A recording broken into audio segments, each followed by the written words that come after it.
relationship management. Relationship management.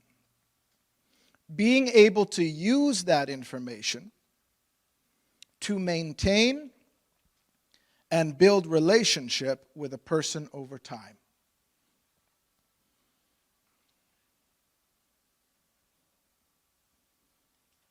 Being able to use that information to maintain and build a relationship with someone over time. So now you know how they communicate. You know what to say, what not to say. You find out that your wife actually heard you, but she needs time to process it.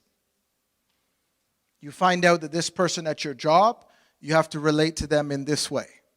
It's really an art to learn how to interact with people. Okay? So one example of this, did you ever see that guy Farnsworth Bentley in the tuxedo and the outfit? You know who P. Diddy is, right? You know the guy that would run around with P. Diddy carrying his stuff and everywhere with Diddy. They're always asking how he got that job. And one of the things he did was he knew exactly how to engage Diddy in such a way that he would attract him. So what he did was when he bumped into Diddy at some party, he walked over and just said, this is what he said to P. Diddy, like almost a billionaire, entertainer, mogul. He said, you can't wear what I'm wearing. You can't wear what I'm wearing. And they jabbed each other, and he walked off. A week later, they were at another party, and he walked by. He didn't even go over to Diddy. He just went like this and walked away. And he kept kind of. So eventually, they exchanged numbers somehow.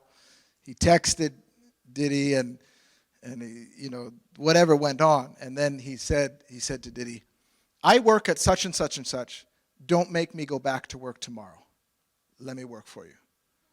And just approached it a certain way, knowing and understanding how this man operates. This is what's going to get you in the door. Call it the favor of the Lord or emotional EQ, emotional intelligence, sorry. All right? Tools and strategies to improve your self-awareness. Let's do them quickly. Obviously, I've been less aware of the time today. But there's so much here. What I've learned today is we have to make more time for each workshop because we haven't even been able to discuss these. Tools and strategies to improve your self-awareness. Number 1, check yourself. We will often check our outer appearance, but won't check our posture or body language. We're not aware of the mood that's emitting from us. And sometimes it's because you're going through a difficult time in life. You're depressed. Number 2, facing your discomfort. When a mood comes, refuse to accept it. Decide whether to exit the conversation until you come under control. Pray, pause, compliment that person if you're jealous of them. Notice your emotions and talk yourself through it. I have walked into a bathroom, looked in the mirror, and talked myself out of a mood or a fear, even before public speaking. I've looked in the mirror and said, you have no reason to be afraid. You've done this before. You're not doing it for yourself. You're doing it for God. It's His problem anyways. Now go out there and do what you were born to do. Problem solved. Self-talk. So, this is cool. I wrote this down especially for you guys. Example of letting go of a bad mood. Ready? I hope this is appropriate. 2 traveling monks reached a ford in a river where they met a young lady of the night. That's okay. And they're holy men. Wary of the current, she asked if they could carry her across. One of the monks hesitated, but the other quickly picked her up onto his shoulders. Together, the monks strode through the river until they reached the other side. The monk set the prostitute down on the other bank. She thanked him and continued her journey. As the monks continued on their way, one was brooding and preoccupied. Unable to hold his silence. So he's ticked off that his friend touched a woman of the night. And he can't let it go. There's a quiet awkwardness in the conversation. Unable to hold his silence, he spoke with anger. Brother, our spiritual training teaches us to avoid any contact with those women, let alone that sort of woman. But you picked that one up on your shoulders and carried her. Brother, the second monk replied, I set her down on the other side. You are still carrying her.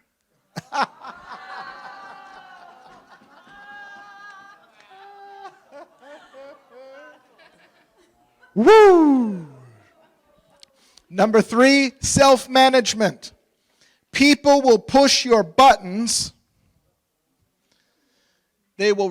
Those buttons will remind you of trauma from childhood. People will push your buttons. And if you happen to be with a real antagonist, narcissistic type personality, they will memorize your buttons so that they can keep pushing them. Or your children. Yep. Identify it and laugh it off. Remind yourself, this is not that. Take every thought captive. Number 4, guard your heart. What does the Bible say? As a man thinks in his heart, so he is. That's a big one, eh?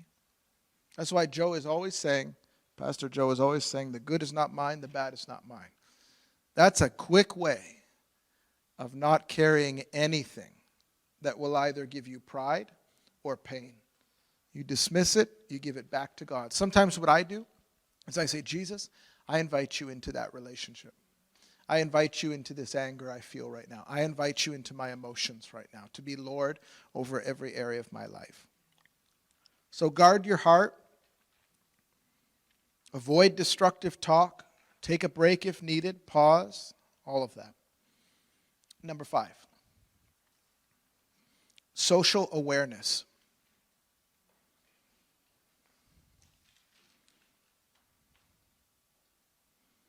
Calm yourself. Calm yourself. Fruit of the Spirit. So that you are more interested in picking up what exactly is going on. It's a dance, isn't it? Especially in a long-term relationship, you can have an unhealthy dance, or what's called circular arguments, or in especially spiritual circles, and sometimes it is, spirit of Leviathan, just confusion, inability to get anywhere in the conversation. Stop. Pause. Sometimes it's healthy to say, you know what, I feel like we're not getting anywhere here. Don't address them, just, I feel like we aren't getting anywhere here. Can we pause and pray for a moment? And don't ask them to pray, because they're ticked off. You own it. And Lord, don't say, Lord, help this person to see it the way I see it. It's, Lord, come into our conversation. We're not seeing eye to eye. Help us to see eye to eye. Sometimes it's, you know what, I feel like we're not getting anywhere. Can we pick this up another day? Sometimes, it's what I like to use, I write a letter. I don't always send it to the person, but I write it. Sometimes I send it to the person. And then that minimizes the bing, bing, bing, bing, bing, bouncing off each other. Pause. What is this? The fruit of the Spirit, self-control. You're doing this, you're doing it. Catch yourself if you're youing or shoulding on someone. You should have done this. You should be doing that. No. I feel statements are really important in disarming conflict. So I've been doing a lot of studying lately on high conflict resolution, strictly because I'm interested in it. And there's some great websites and articles out there on how to calm a situation like that. and knowing that it's happening to you when it's happening. So there are some personalities and people out there who will, they will say, their anger will become so great that they become irrational. Or it's called splitting. It's the brain's way of defending itself and protecting itself. They now make you such an enemy. Nothing you will not be able to argue yourself out of it because it's an irrational state. So they've created certain statements for high conflict that are profound, but you have to calm and pause long enough. Don't try to defend yourself. So for example,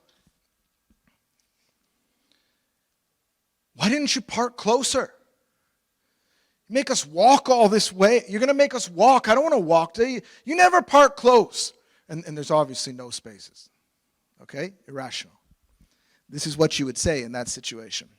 Instead of saying, what are you talking about, and firing back, you know it's irrational, so there's going to be no outcome. Instead of addressing them, you say, by the way you're saying that, it sort of sounds like you think I did it on purpose. How that affects the brain is the person's brain, they must come out of irrationality. They have to.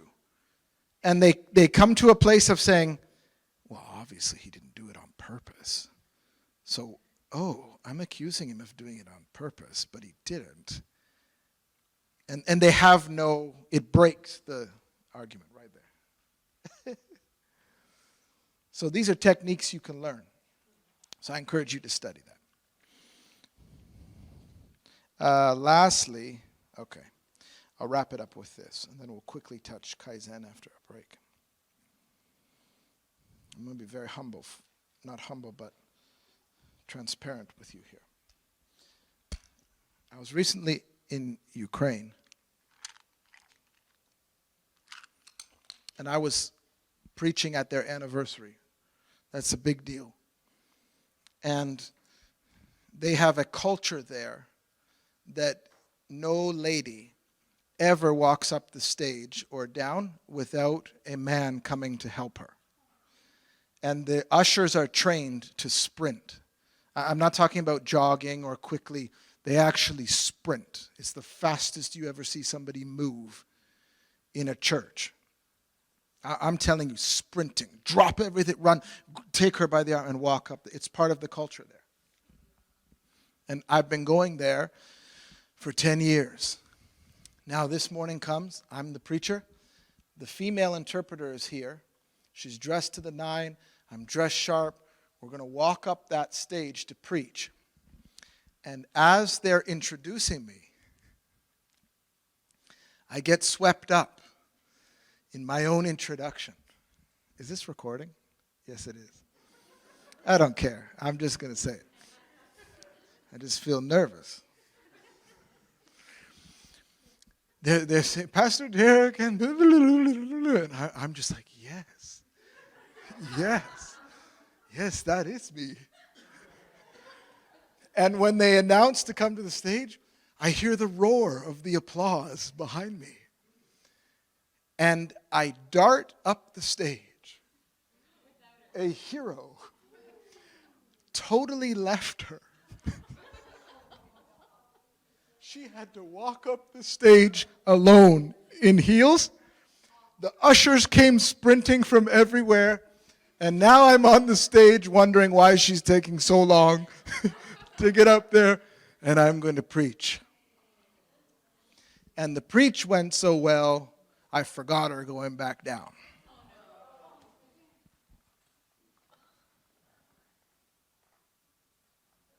So thank God, when I wrote to the pastor thanking him for having me, I said, yeah, I felt it was a wonderful time too, other than to my utter horror. That's how I worded it. My utter horror, I forgot to help my interpreter walk up and down the stage. Well, Well, I guess we all have humbling experiences. So tried to gain some, and I was truly embarrassed. I'm representing Yeah, and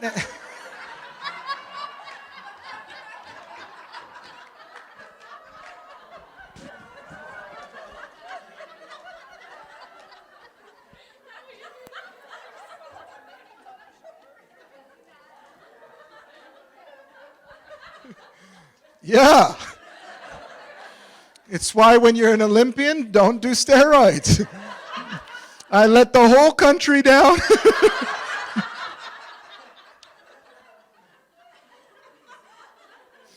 So check this out.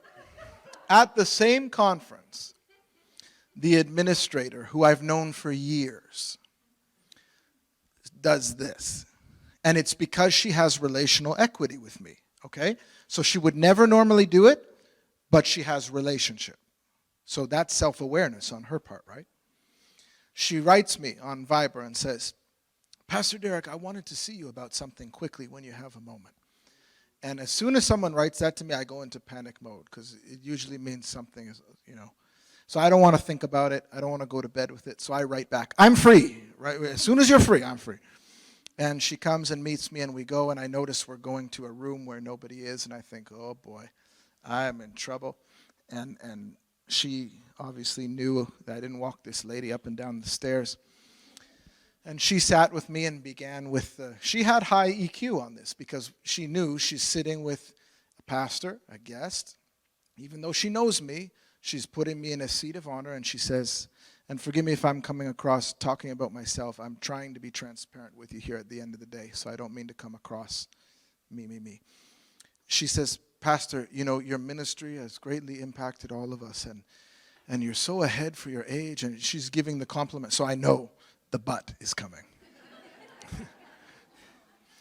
And she says, I want to tell you a story. And I really know. When we hosted John Maxwell, she said, I will never forget feeling like a nobody around this man. And I was so nervous. And we brought him into our cold Ukrainian building. The air wasn't working, and you remember how awful the bathroom was there? And he never said a thing. He was so kind, so courteous. And she said, I had to stand there to hold the door. And I was so cold. I was just freezing. And she said, they brought John Maxwell in, and he turned and thanked me for holding the door. Like, John could have gone right to the big guy room. He turned and thanked me for holding the door, stopped the procession, and asked if I was cold. And she couldn't believe it. And remember, this is coming from Ukraine. These leaders don't even go to Ukraine usually. She said, he asked if I was cold. He took off his jacket. This is the administrator. He took off his jacket, put it on her, took her by the hand, and she wasn't some supermodel Ukrainian or something. He had nothing to gain from this, and he wasn't flirting. Took her by the hand, rubbed her hands jokingly to warm up, and said, here, take my jacket while I'm in this. And he walked away. And she said, of every anointing service, of every spiritual experience she's had, of everything that has taken place, that was one of the most life-changing moments for her as a Christian. And I said, oh, Luda, you saw me go up the stairs without... And she laughed. And she said, Pastor, if you can get this, if you can just add a couple of these things to your repertoire, you'll be so far ahead. And because we had relationship, I really respected her for sharing that. I took it really well. And I said to her, Luda, I'm going to be sharing this story in some of my workshops, I am sure. And it's happened today. This is the first time I shared it. And I realized that great people, it goes beyond how much money you have, how much success you feel you have. It really always comes down to valuing people. And it really always comes down to the details. And I'm not where I want to be yet, but I sure am working towards it. That's where this study is coming from. Emotional intelligence. Here's bottom line. Those leaders that get to that level, it's not just because they're smart. Emotional intelligence. And then we'll give them a 15-minute. This is such a powerful session, isn't it? Can we just honor the man right here and your gift? Thank you, Derek. This is awesome. This is really good. I was here and I normally say this to, if I'm one-on-one with mentoring somebody. I was just even telling a young man the other day this. And I always say, because you can have a great gift, but your personality can stink. And I always say your gift needs to catch up, or your personality needs to catch up to your gift. And personal development is so important because, and thank you for pointing me out during your session, but I am a very shy person. It's true. I am a very shy person. And when I say that, my wife knows that I am. And when I say that, people laugh at me and they think, seriously, you would be the last one in the room. But I am shy. But I work in my personality so it can catch up to my gift. I need to develop that so my personality can catch up to my gift so I can be effective, because you can have a great gift, but you walk in a room and nobody will see you or recognize you or listen to you. And this session is so important that you can read books, and sometimes people, okay, give me a list of all the books I need to read. And books are amazing and great, and we need to read books and educate ourselves and all that, but we need to be intentional on walking it out, and every day get up and say, no, I'm going to push through that weakness. I am going to push through that area, if it's fear, if it's confidence, whatever it is, lack of confidence. I need to push through that so my personality can catch up to my gift. And because we all have something to offer, but if we hide behind, because some people say, well, I'm a shy person, or I'm this, or I'm that, then you miss out. But at the same time, I had to go through some inner healing and personal stuff that I inherited and carried from generations. That's why, sometimes we just need to ask the Lord to come into those areas and heal. I remember years ago, I had to go through a 15-hour RTF ministry because I had some issues, and some of that stuff was overpowering my gift. So we just need to sometimes allow or go through the journey to be able to just develop that so our personality can catch up to the gift, so we can be the best that God calls it to be. So thank you so much. Yeah.